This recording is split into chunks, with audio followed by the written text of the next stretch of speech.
This is the new paddock stand. This is the front mudguard extender that helps to keep the mud throw under control. This is the rear tire hugger. Now I have posted a video regarding the rear tire hugger and explained how the rear tire hugger is effective in slow speeds, and a lot of you commented there that this tire hugger uh, is not very rigid.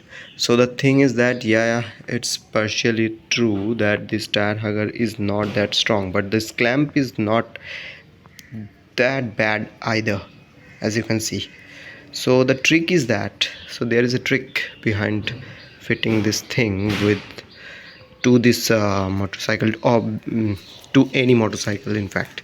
So as you can see, this is the metal clamp, and you have to place it in a way that it gets a support from the adjuster bolt right here.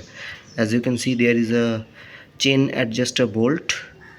Okay, so what you have to do, you have to push this thing inside so that this bend right here touches with the bolt, so that it will get another point of contact, and with that it's not going anywhere. Trust me, I have done high speeds with this.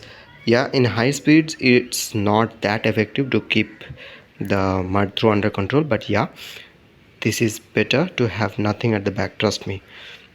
Now coming to the front part, as you can see, this is the tire mudguard extender that I have installed. As you can see, this is not looking very good because it's not made for this bike actually.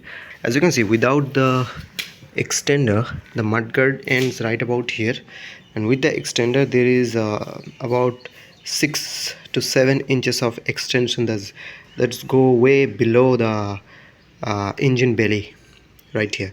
So the mud throw becomes very restricted. As you can see, I have already ridden this bike in mud and slashes, and you can see the mud slashes are over here, but they have not reached in the silencer pipe header or in the engine fins right here. Okay, so the cylinder fins are clean. As you can see, if you can see, this is a dark position, but as you can see, it's evident from here that the engine remains very clean because of this extension right here. As you can see, this is not made for this bike, so you have to fit this from the outside.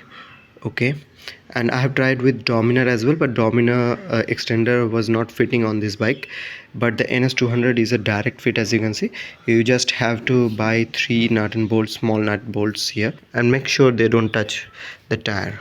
That's it. So that was a quick video, and this is very effective. I'll put a link down there. I've got this from 99rpm.com, and you can get each and every parts of Bajaj from that website.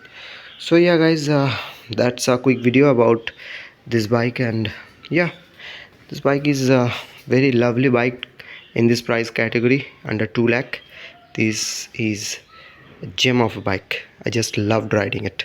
Yeah, if you like riding CB300F and you own CB300F, you should subscribe my channel, because lots of useful DIY videos are coming up next. So see you there. Take care. Thanks for watching.